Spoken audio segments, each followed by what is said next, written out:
ब्रह्म विवर्त पुराण के अंतर्गत 77वें अध्याय के 32वें नंबर के श्लोक पर स्वप्न का फल लिखा हुआ कि 7 तरह के स्वप्न होते हैं और कौन सा स्वप्न सिद्ध होता है, कौन सा स्वप्न सही होता है और स्वप्न को किसको बताना चाहिए और किस मुहूर्त का स्वप्न कैसा सिद्ध होता है। उसी तरह ब्रह्म विवर्त पुराण के अंतर्गत श्री कृष्ण जन्म खंड के अंतर्गत 77वें अध्याय में 32वें नंबर श्लोक पर लिख दिया श्री वेद व्यास जी महाराज कि अगर तुम सोए और सोते से अगर स्वप्न आ गया वो स्वप्न मान्य नहीं।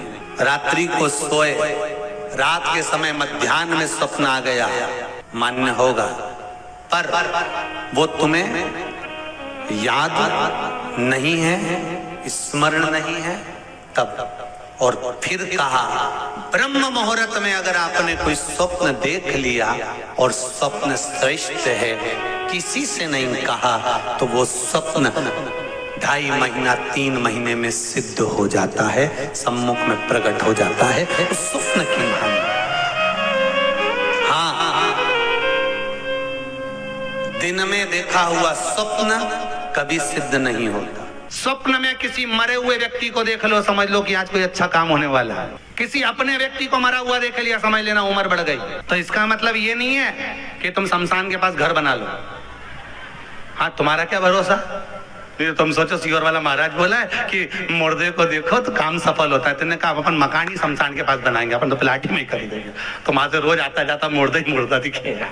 किसी एक भक्त ने एक प्रश्न लिखकर भेजा था कि हमारे स्वप्न में शंकर जी का शिवलिंग दिखता है तो कैसा होता। हमने कहा इतनी सी बात के लिए तो आपको प्रश्न करने की जरूरत ही नहीं, पुराण को देख लीजिए, ब्रह्मवेत्ता पुराण उठाइए और उसका श्री कृष्ण जन्म खंड निकाल लीजिए, उसका 77वां अध्याय निकाल लीजिए, 77वें अध्याय का 32वां श्लोक निकाल लीजिए। ब्रह्म मुहूर्त में तुमने देखा, सुबह का समय, तुम्हारी बुद्धि में, तुम्हारे विवेक में अगर शिवलिंग का दर्शन हो गया है।